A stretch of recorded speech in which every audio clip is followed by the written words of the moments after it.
What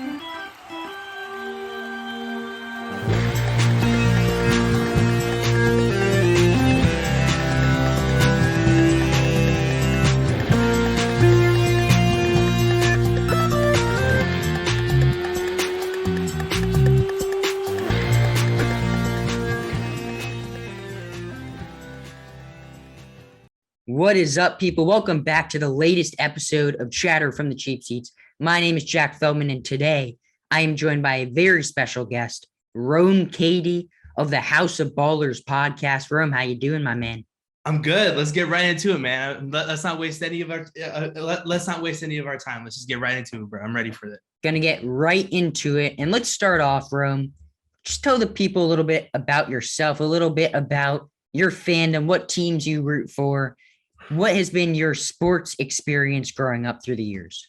Well, of course, I'm Kadi. I'm 17 years old. I'm from New York City. I'm originally from Arizona. I lived there for about 5 years, and then I came here. So yeah, my sports fandom has been between those two places, New York and Arizona. For baseball, I'm Yankees and D-backs, more Yankees because my dad turns on Yankees games literally every night. And like I just showed Jack off camera that I got this Jeter stuff here, and I got a blueprint of the old Yankee Stadium that my grandpa gave me. So it's a lineage in terms of like diehard Yankee fans here. So it has to be in the chances for me. And then I have D-backs because obviously Arizona. For football, I'm a big Arizona Cardinals fan. I used to be a Dallas Cowboys fan. If you know me for like the past like couple years before that, I was a Cowboys fan, and now I'm a Cardinals fan because of Arizona, of course. For basketball, I'm a Phoenix Suns fan. Jack, of course, you would know because I was talking about the Suns during the finals at camp. Big Suns guy. Yeah, I'm a big Suns fan. So I try and do the best I can with the Suns, and then I'm not as big of a hockey fan as other people, but like casually, I'm Coyotes obviously because Arizona. And then, yeah, that's it. Yeah, I've loved sports since I was like 10 or 11, and I've always gravitated toward it. I've always watched like Sports Center every single morning. Like that's always like my cup of coffee every morning, basically. So yeah, that's kind of been my sports experience over the last 17 years. I'm kind of in the same boat as you. So I was born in New York. All my family is from New York. So I'm diehard Yankees fan, diehard Knicks fan, diehard Giants fan. But living right outside of DC, I always keep paying attention to the DC teams. A lot of my friends are Nationals fans and Washington football team fans. So I always, hold them a little bit closer in my heart than other teams, even though I'm not rooting for them per se. But you got a lot to talk about. We got the MLB offseason, we got football, and let's start off with the offseason. So some deals have already gone down. We saw the Tigers sign Eduardo Rodriguez. Justin Verlander went to the Astros. But let's start off with Noah Syndergaard. Being from New York, he went to the Angels 1 year, $21 million. What were your thoughts when you saw that across your screen? I thought it was very interesting because one of my friends is a big Mets fan, and he was just like, "Oh my God, like it ruined my entire day because it just ruined the whole plan of Syndergaard returning to the Mets." But I mean, I feel like this might be good. I mean, this is like a W for the Angels, in my opinion, at least, because they've always been in the mix for like those big fishes in the water, as I call it, during around this time. And like for Garrett Cole, all those big pitchers, Steven Strasburg, whatever else. And they just never seem to like get that one guy that's going to shape it in terms of the pitching side. And I really feel like the Angels got a good guy in Noah Syndergaard. Like I've watched Draft Night Mark on YouTube. He said that like, I like the risk, and I agree with him because there of course is risk involved because there's injury history that he's had in the past.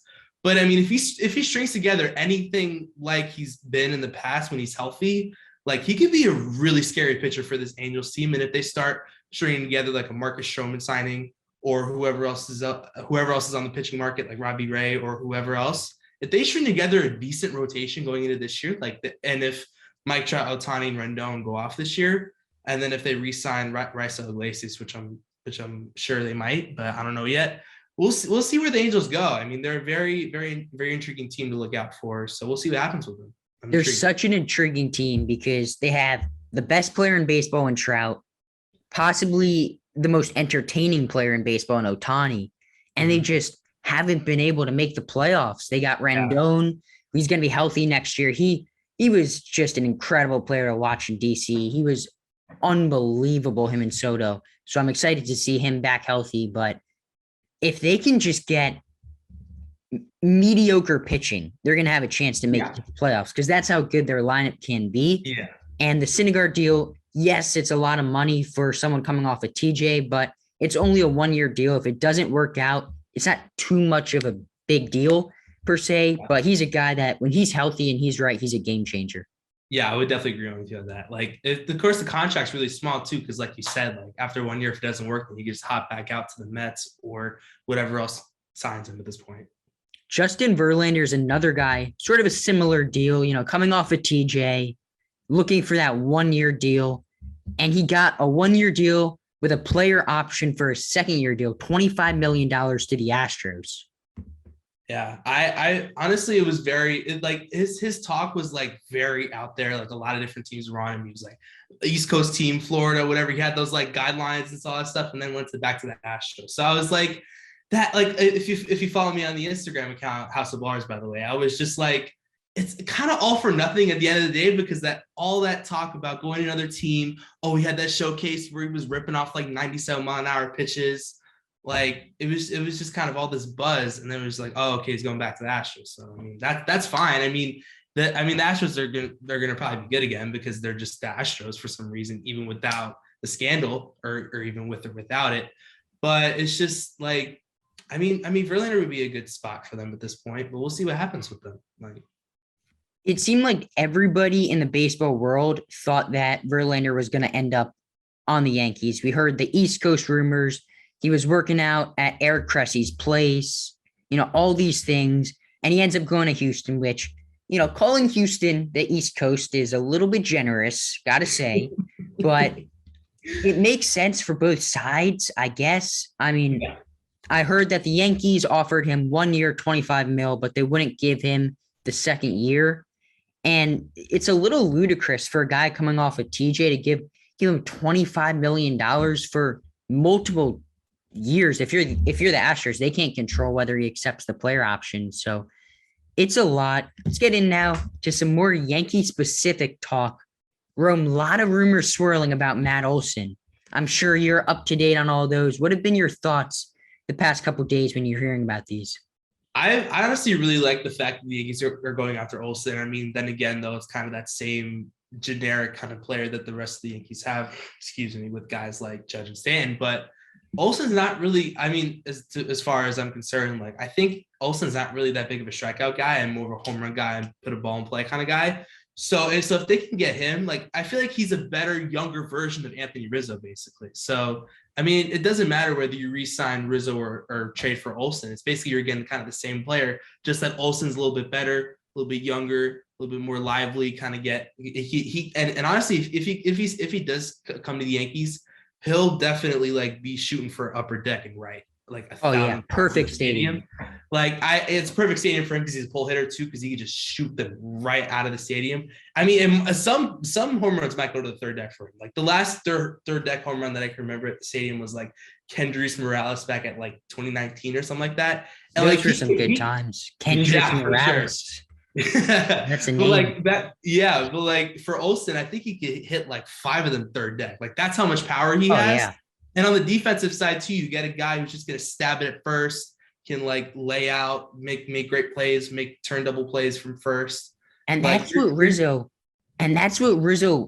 basically, he woke all the Yankee fans up, because over the past couple of years, we've had Voit at first, we've had Greg Bird, we've had, whoever who, offensively, Voit was amazing in 2020, but defensively, just no bueno. And having a guy like Rizzo, it just wakes you up to the fact of what an elite defensive first baseman can do. That play he made where Velasquez threw it in the dirt and Rizzo picked it to win the game, just stuff like that. Olson is one of the only players, if not the only first baseman in the league, that is actually better than Rizzo defensively. He's younger, like you said. Stadium's just built for him. What's not to like? Yeah, I definitely agree with you on that. Like, I really feel like that would be a very attractive target for him. But like the A's just came out with a report that said that like, oh, we're going to shoot for the moon with them. We're going to try and get as much as we can. Because I said in my podcast today, which is out right now, that like the A's, like I think with the fact that Bob Melvin left for the Padres, that like their rebuild's going to start now, where every one of their star players is just going to leave, because like it's obvious that they're not going to win a championship in the next couple of years. I mean, they're a good team. Don't get me wrong with Olsen, Chapman, Montas, and like Minaya and Bassett, whatever else. But it's clear that they're not going to win a championship anytime soon. So to get those guys to contending teams that are like on the cusp of winning a championship is important for like a guy like Olsen trying to just take his talent to the biggest stage in the world, in baseball world. It's the cycle of being in Oakland A. You get brought up, you get to your peak, and you get traded. That's what they do. Yeah. That's what they've always done. The thing that worries me about Olsen, and if you ask me even yesterday, I would be like, yeah, I'm confident that at some point this offseason, I'm 100% certain they're trading Olsen. I would be surprised if the Yankees were not the beneficiaries of the trade.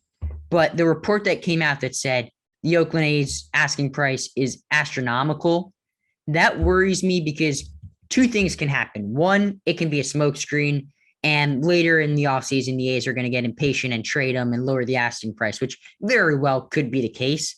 But if they do really want an Anthony Volpe, a Jason Dominguez, and Oswald Peraza, like if they want like two elite prospects from the Yankees, when was the last time Brian Cashman gave up like an elite prospect other than maybe like at the time Justice Sheffield was a pretty elite prospect, but Brian Cashman really doesn't trade many prospects. We saw it with the Joey Gallo deal. Like you didn't trade anyone for that, really. Same thing with the Rizzo deals.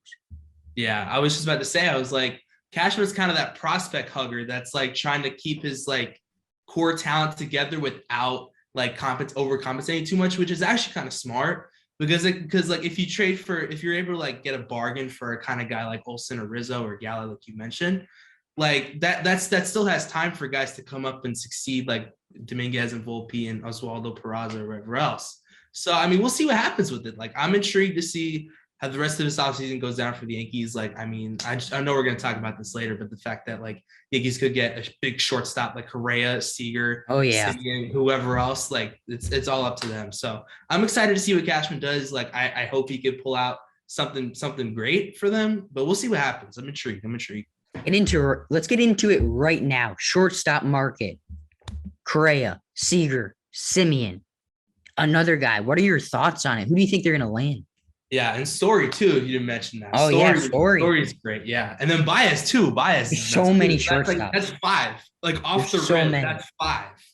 So it's gonna be like I've heard people say that this is like the deepest shortstop free agent class ever, and I would definitely agree with that because you're not gonna get much better at the shortstop position than those 5 because they're easily top 5 shortstops in the league right now.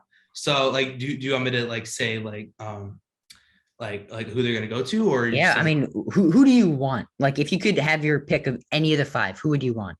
Who I want on my team? Honestly, people are gonna give me flack for this, but honestly, I'd probably say Correa because of the fact that he's just kind of that like villainous kind of like guy to just kind of crush your hearts out at any time, like for an opposing fan base. Like he's on a revenge tour to prove people that he is that dude, even without the scandal. So I think it's going to be really important for him to be able to like succeed in this frame of time. And then I guess like a guy like Simeon and Seager would be good too for like hitting and fielding and stuff like that. So yeah, I mean this shortstop market is going to be insane. Like those guys are going to get a big old payday, whether it comes to like 300 million, 350 million. I mean, it could just keep going up and up and up for this because you're going to get the bag. It's not going to end. Yeah, it's not going to end. So I'm really excited to see where these guys go and wherever they go, they might change their team's future for the next like 5-10 years. Because I think Trevor Story, I was thinking about this before I came on here. I was thinking like, damn, he could possibly go to like the Rangers, the Tigers. I think he'd go to the Tigers because probably like Correa. I don't think the Correa Hinch stuff is going to go down. But we'll see. I mean, I'm really intrigued to see how this shortstop market plays out.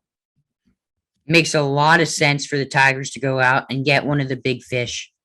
I'm very excited that you agree with me on Correa, that you want the Yankees to get Correa. Because if you're asking me, cheating scandal is old news. Like, I don't really care about it that much. I care about number 28. And the best way to get that next World Series is by signing the best shortstop available. And that's Carlos Correa. Seager, listen, if we sign Seager, I'm going to be thrilled. Yeah. But it Me too. does worry me defensively that, we can have him at short for the next 2 seasons, and then we move him to third, and now we're paying possibly 300 million plus for a third baseman. And this is all banking on the fact that Volpe does pan out as that stud shortstop that we think he's going to be. If we sign Carlos Correa, he's one of the best defensive shortstops in the game, if not the best defensive shortstop. If we do have to move him to third because Volpe's up, he's got an absolute cannon, so he's going to be an elite defensive third baseman too.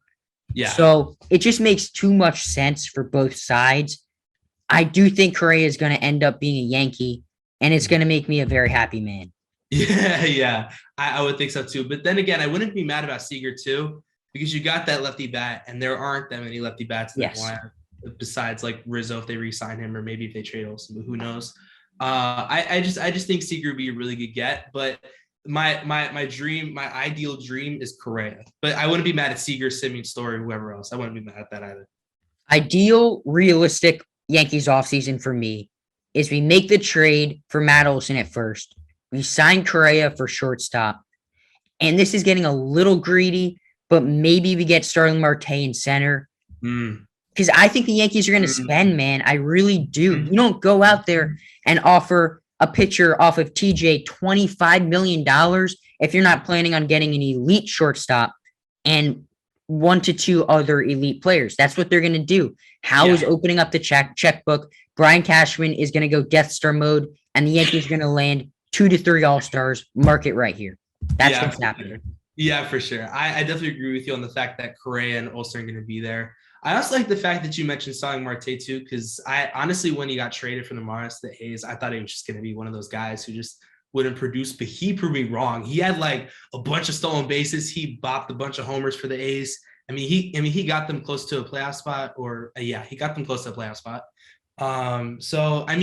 Starling Marte, if he can live up to that production for 162, like that would be huge for any team. And I've heard that the Giants are keying on him, and that would be a great get for them.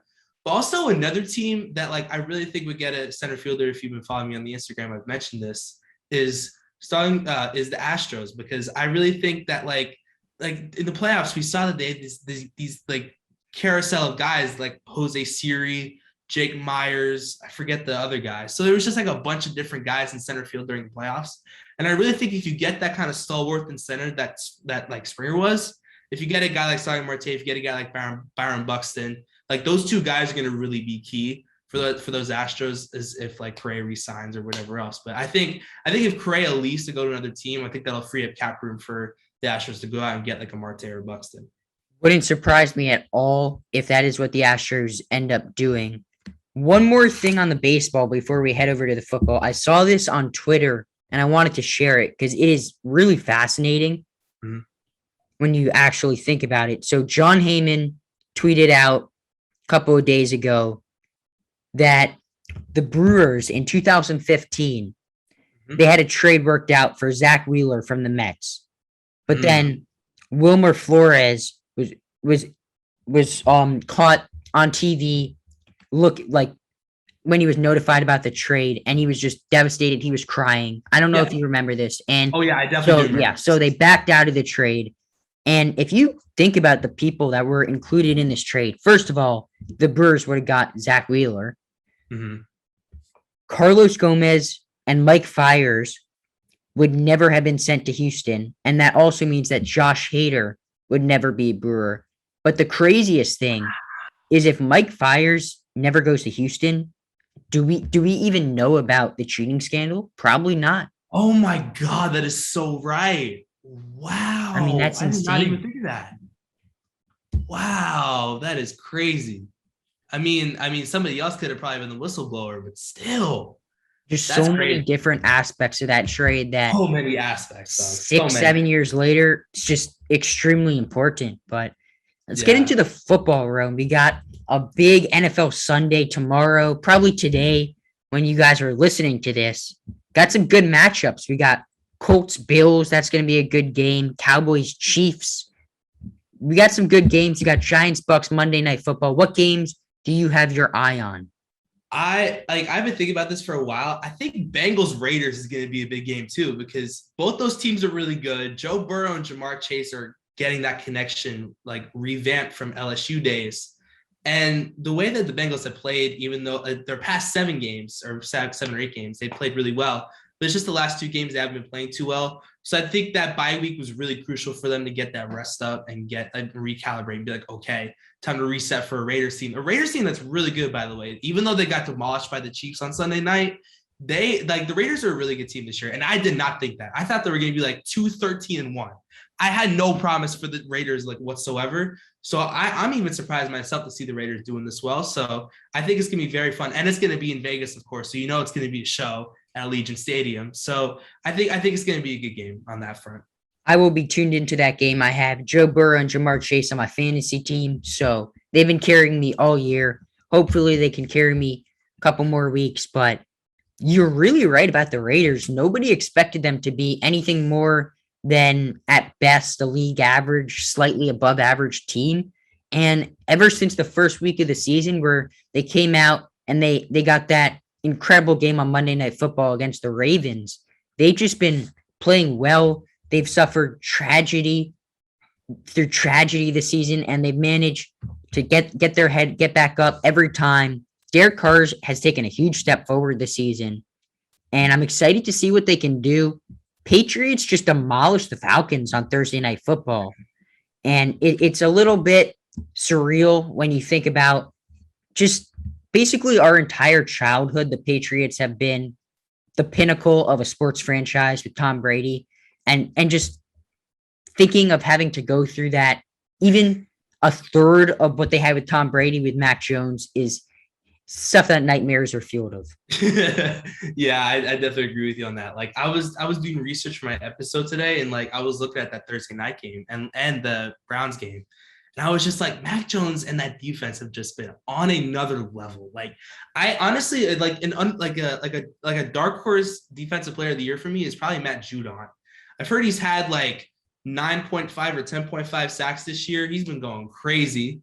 And then that secondary has been great, even without Stephon Gilmore now with the Panthers. So I just think that defense is like back to that old school, like tough, hard-nosed defense that it's always has been, even with Tom Brady. And then Mac Jones has kind of been that predecessor to Tom Brady, if you will. I mean, for the meantime, I mean, he could easily dip off, but this rookie year for him has been fantastic. Like I said in the episode, like I thought that Jamar Chase was going to be a lock coming into the first 7 games, but then Chase kind of faltered a little bit. Jones kind of made it a little closer. So I mean, Mac Jones is looking really good, and I thought coming into this season that he was going to fit into that same system of kind of that Alabama Patriots kind of like pedigree. So I kind of knew it was going to work out to begin with, but I'm excited to see my predictions being flourished out on the field like that. If you watch the Patriots defense, it's just different than other defenses. They just do stuff differently. They make there's so many plays where maybe the other team throws a screen into open space, their running back hits a hole, and it's just one defender, the offensive player in open space, and the Patriots defender is able to bring him down and make the tackle. Whereas with other teams, maybe the guy gets free and breaks away for 50 yards or something. The Patriots, they do the little things, and that's why they've been the best team in football for the past 10 years. Yeah, I definitely agree with that. And that comes from Bill Belichick too, because he's that kind of guy he's that old school kind of coach who kind of preaches the little things and do your job the right way. And I think it's kind of rubbing off on the guys, and it's been producing for them. Oh, yeah. And just through the first 10, 11 weeks of the season, what storylines have sticked out? Maybe the rookie quarterbacks we already touched on. Mac Jones, what have you seen with Lawrence? What have you seen with Zach Wilson? Just in general. I mean, the fact that it's their first year is kind of like, I kind of have to give them some slack a little bit, but they just have not been playing well. Zach Wilson just kind of gets afraid in the pocket these days. Same with Lawrence. But I think it's just them trying to get used to an NFL defense. But we'll see what happens. We'll see if they flourish, and we'll see if Mel Kiper is right on him being like the best like quarterback he's ever graded since Elway and Peyton Manning. So we'll see what happens with them. I mean, if you look at a guy like Justin Fields, I was going crazy for him. I thought he was going to have a great year this year. Because like if you saw that quote from Darnell Mooney at the beginning in the offseason in training camp, he was like mid route, I was smiling as I was catching the ball. Like you don't say anything about like a caliber guy like that. So I thought Justin Fields was going to be on this upper echelon of good rookies this year, but he has not been playing well at all. I think the only rookie quarterback that you could say had a good year was probably Mac Jones. But I mean, I wouldn't be surprised if Justin Fields and Lawrence and Wilson come back in next couple of years and flourish like we said they would. I think it's just the fact that they're trying to get used to an NFL defense, in my opinion. Oh yeah, I think if you put any of the other rookie quarterbacks onto the Patriots, I think they're going to perform just like Mac Jones is, because he's not doing anything crazy. He's making the checkdowns, he's making the simple throws.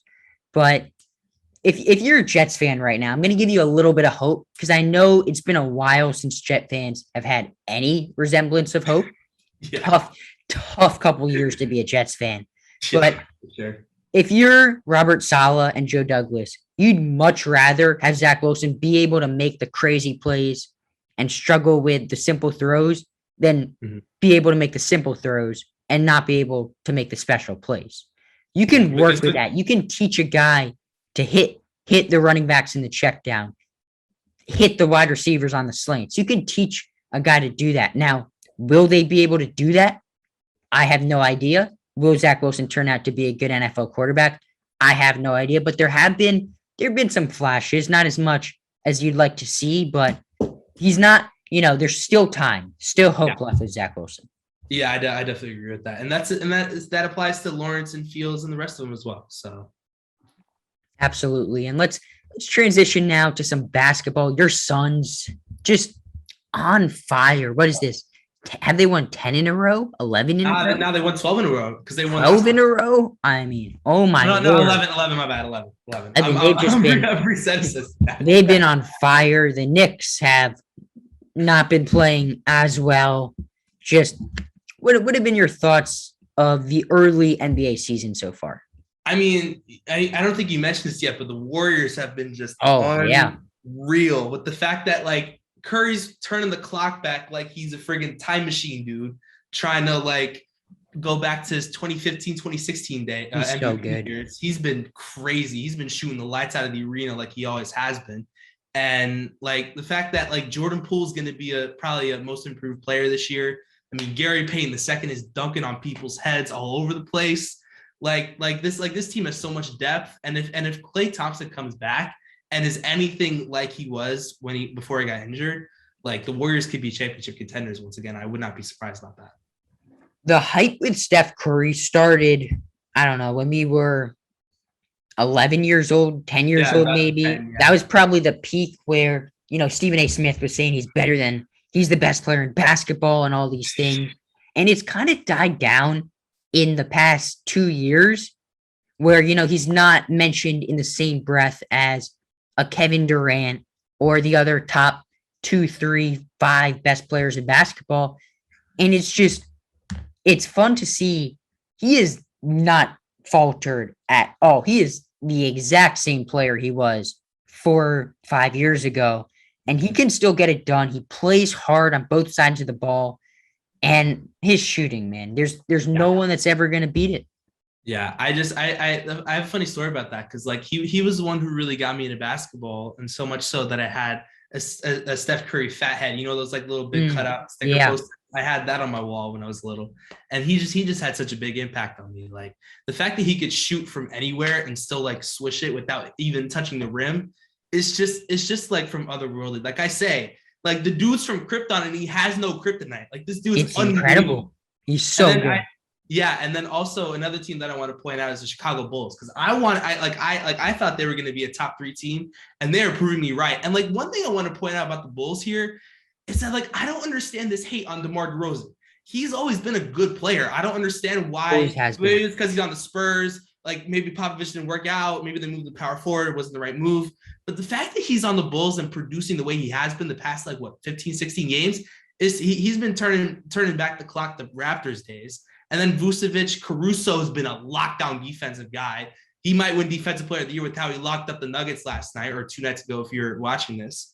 It's just And then Levine is just that dude. And then Lonzo Ball is just shooting from everywhere like Curry is. So if those 5 guys are on the floor with other guys surrounding them like Derrick Jones Jr., Kobe White, and Ayo Dosunmu, those guys could like literally win a championship. Like those guys to me are championship winners this year. Because I just feel like they're the most like complete team in the whole basketball this year. So my co-host, who unfortunately is not able to be here today, but he is a diehard Chicago Bulls fan. So there has been a lot of Chicago Bulls talk on this podcast. Caruso and Lonzo Ball, because, we hear about DeRozan, we hear about Vucevic, Zach LaVine, that big three. But Caruso and Lonzo Ball are underrated acquisitions that they made this offseason. And they've just been so good defensively and have really shaped the Bulls into that well-rounded team that is a legitimate playoff contender now. So it's going to be fun. It's going to be fun to watch them. Yeah, rest of the season. Definitely. So, we're wrapping things up here. I'm going to give you some time to talk about the Suns. Just anything you want to talk about the Suns. Oh my God, I'm so happy that the Suns did so well. It's your gift from me. It's thank you gift for coming on. Yes, sir. 30 seconds on the Suns. Let's hear it. All right. Chris Paul, Devin Booker, they're just that dude. Like, they're going to be all-stars this year. The commissioner doesn't have to put Booker in this year. He's going to be a legit all-star. Mikal Bridges, he might win Defensive Player of the Year. I might be bugging a little bit, but Mikal Bridges is just that dude. He could guard 1 through 5 easily. Who else? Jay Crowder can shoot it. DA, hopefully he gets that contract. DeAndre Ayton, I'm mentioning. Hopefully he gets that contract next year. Like, it's going to be crazy. I mean, I don't really like the fact that the Sarver investigation is kind of clouding our heads right now. But we'll figure that out as we go. We're still chugging along. We're not worrying about that. We're just keep rolling. I'm so excited to see what this team does. Hopefully we win a championship this year. I'm ready for it. I need it. I'm not ready for the Milwaukee Bucks to win like they did last year. I'm not about to go through that mental strain again. Give me a championship this year, Suns. Come on, let's go. So have you had any championships in your lifetime? I won't say in your lifetime, but since you've become like super locked in on sports. I don't think I have, to be completely honest with you. I don't think so. No, I don't think I have a championship. 09 for me, I was a Yankees fan, but I wasn't locked in the way I am now. I'm not watching every Yankees game I can. I'm not thinking about the Yankees 24/7. Like now, I would say the Giants last Super Bowl, I was aware of what was going on. I wasn't like 8 years old, but I still, for me and my fandom, there's the Yankees and there's everybody else. So hopefully in the next couple of years, we're able to get a ring, but we'll see. Rome, I thank you for coming on, and just any last words you want to say? I just want to say thank you, man, for having me on. Hey, everyone, check out House of Ballers podcast, Apple Podcast, Spotify, wherever you get your podcast. My 2 Instagrams are at House of Ballers, same name of the podcast. My personal account, Rome Jacob 1, if you want to see who I am as a person, go follow me on that too. I'm him, man. We just did this, man. I'm excited. It was a lot of fun, man. Thank you for having me on. Definitely check out House of Ballers Instagram, because Rome is just an absolute content machine. And it's such a good Instagram follow, because it's all Instagram stories, and it's great. He's posting so many highlights and everything. Check that out. Check out the House of Ballers podcast. Super excited to see what Rome has coming up in the near future. Unfortunately, this ends our time today on Chatter from the Cheap Seats. You guys can follow us on Instagram at Chatter from the Cheap Seats. Pretty simple name. Please leave a rating, 5-star rating, and review on Apple Podcasts. And we will see you guys next time on Chatter from the Cheap Seats. Peace, guys.